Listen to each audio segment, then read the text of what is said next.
warahmatullahi wabarakatuh. Selamat sore.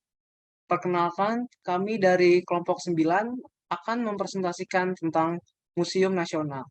Sebelumnya, saya akan memperkenalkan diri. Perkenalkan, nama saya Dimas Arif Putro. Nama saya Bilkis Alifiat Zani. Nama saya Erwin Saputra. Nama saya Rasya Maulida Rahma. Nama saya Raja Ardin Putra. Nama saya Ismail Zanita. Selanjutnya masuk ke materi pertama. Museum Nasional Indonesia atau biasa disebut Museum Gajah, Jakarta Pusat merupakan salah satu tempat wisata edukatif yang bisa dikunjungi oleh masyarakat. Tiket masuknya dapat dipesan melalui situs web. Museum ini menjadi museum pertama dan terbesar di Asia Tenggara yang berdiri pada tanggal April 1778. Museum yang berlokasi di Kecamatan Gambir ini memiliki sekitar 140.000 koleksi benda, adapun tiket masuk Museum Nasional dibanderol dengan harga yang tergolong murah. Tertulis dalam laman resmi pembelian tiket online Museum Nasional, harga tiketnya mulai dari Rp5.000 untuk satu orang dewasa, Rp2.000 untuk satu anak, dan Rp10.000 untuk wisatawan mancanegara atau Wisman.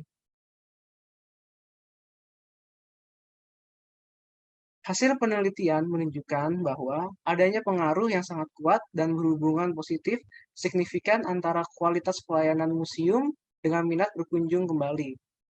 Secara parsial menunjukkan bahwa bukti empati, komunikasi, dan pameran berpengaruh positif signifikan. Daya tanggap berpengaruh positif tidak signifikan terhadap minat berkunjung kembali ke Museum Nasional Indonesia. Perlu bagi Museum Nasional Indonesia untuk tetap mempertahankan, menambah beragam pelayanan publik, dan meningkatkan ketanggapan pegawai museum kepada pengunjung.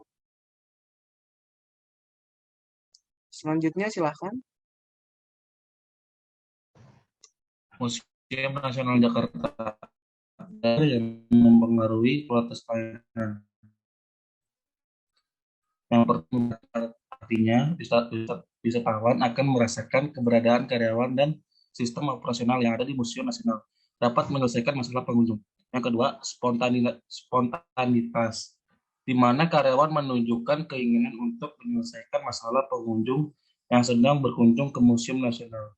Yang ketiga, penyelesaian masalah. Karyawan yang berhubungan langsung dengan pengunjung harus memiliki kemampuan untuk menjalankan tugas berdasarkan standar yang ada.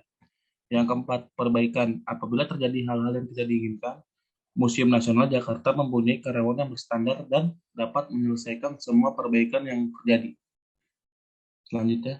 Lalu ada strategi pengembangan Museum Nasional Jakarta.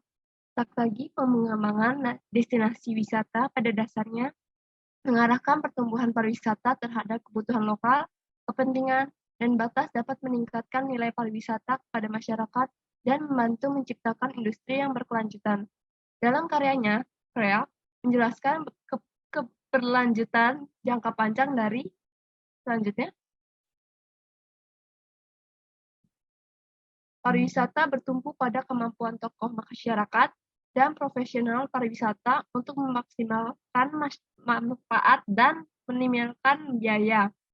Banyak masyarakat kecil memiliki keterampilan dan sumber daya untuk pengembangan pariwisata yang sukses.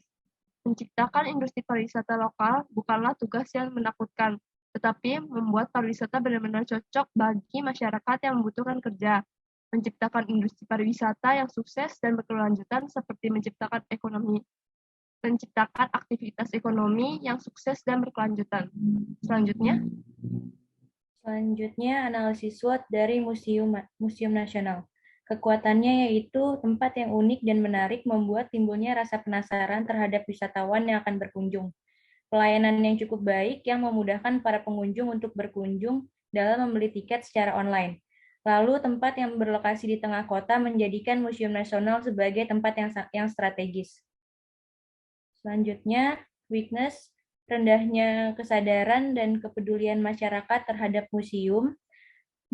Museum belum memiliki daya tarik yang menjadikan museum sebagai destinasi utama untuk dikunjungi dalam waktu senggang atau masa libur. Dan kurangnya perhatian pemerintah daerah terhadap pengelolaan museum. Museum masih berjarak dengan stakeholder yang semestinya diapresiasi dan diberikan pemahaman akan pentingnya pengembangan museum bagi kepentingan khalayak banyak. Museum belum menjadi destinasi akhir pekan yang populer bagi masyarakat, juga belum menjadi pos pengembangan daerah yang tidak cemerlang bagi pemerintah daerah. Kedua contoh tersebut adalah indikasi bahwa museum belum bisa menjalani hubungan dua arah yang menjamin pemahaman antara kedua belah pihak. Selanjutnya. Selanjutnya itu, kurangnya lembaga pendidikan museum. Sampai saat ini kualitas dan kuantitas sumber daya manusia permusiuman masih belum memadai, karena masih terbatasnya lembaga pendidikan dan program pendidikan permusiuman. Selanjutnya itu ada sistem pengelolaan yang masih lemah, planning, organizing, operating, controlling, dan evaluation. Salah satu efek dari kualitas dan kuantitas yang kurang dari permusiuman adalah pengelolaan yang masih lemah. Sumber daya manusia yang ada masih membutuhkan pelatihan dan pendidikan yang dapat membuat mereka mampu merencanakan, mengatur, melaksanakan, mengawasi, dan mengevaluasi program yang akan dilaksanakan. Pengetahuan perancangan program, anggaran, serta manajemen pelaksanaan masih baru dikuasai sebagian saja. Selanjutnya itu ada opportunity. Kegiatan kebudayaan internasional yang dilakukan oleh museum sudah menjadi agenda wajib sejak masa awal museum berdiri di Indonesia. Misi tersebut biasanya berupa pameran bersama, peminjaman koleksi, seminar, atau kegiatan share knowledge antar profesi museum. Kegiatan ini membantu dalam kebijakan luar negeri dalam usaha mempererat hubungan bilateral antar negara. Selanjutnya itu ada jaringan kerjasama lokal, nasional, regional, dan internasional tentang pengelolaan museum. Contohnya itu ICOM, ICROM, AMI, Indonesian Heritage Society. Salah satu organisasi masyarakat peduli cagar budaya yang cukup besar di dalam negeri dan membuka jaringan dengan organisasi sejenis dan setiap di daerah adalah Badan Pelestarian Pusaka Indonesia. Organisasi peduli sejarah banyak yang memiliki kegiatan yang bersinggungan atau difasilitasi oleh museum, akan tetapi belum menjadi bagian aktif yang mendapat ruang untuk bekerjasama dalam perkembangan museum. Selanjutnya, belum adanya penetapan prioritas dalam penataan database museum yang seharusnya menjadi sistem berdasarkan untuk melaksanakan kegiatan dasar museum dan pengembangannya. Database koleksi museum menjadi penting karena perencanaan dan pengembangan museum selalu berfokus pada koleksinya. Begitu juga dalam kegiatan pengawasan dan keamanannya. Ketidakpedulian masyarakat terhadap museum, seperti yang disebutkan dalam Witness, dari analisa SWOT museum belum menjadi pilihan masyarakat untuk menghabiskan waktu senggang, masa libur, ataupun menyempatkan waktu secara khusus. Ketidakpedulian tersebut yang mungkin bisa menjelaskan mengapa ancaman ini ada. Berikut matriks SWOT Museum Nasional. Kesimpulan dan saran. Kesimpulan. 1. Produk yang diberikan Museum Nasional terbagi atas 7 jenis, yaitu prasejarah, arkeologi, keramik kuno, numismatik, heraldik, sejarah, etnografi, dan geografi.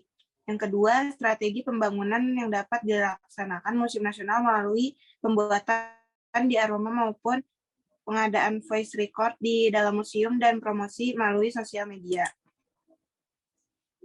Sarannya yang pertama, pemerintah, Kementerian Pendidikan dan Kebudayaan, dan Dinas DKI Jakarta memberikan dukungan agar dapat mengembangkan aspek yang ada sebagai terobosan terbaru. Yang kedua, langkah memperkenalkan budaya bersejarah bisa dimulai dari bangunan museum itu sendiri yang sudah ada sejak abad 17 melalui ideorama maupun multimedia lain atau bisa melalui sosial media.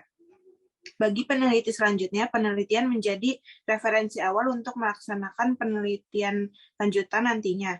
Peneliti selanjutnya dapat mengembangkan strategi Museum Nasional yang sesuai dengan kondisi dan situasi, meliputi atraksi, fasilitas, dan aksesibilitas. Sekian presentasi dari kelompok kami. Kurang lebihnya mohon maaf. Wassalamualaikum warahmatullahi wabarakatuh.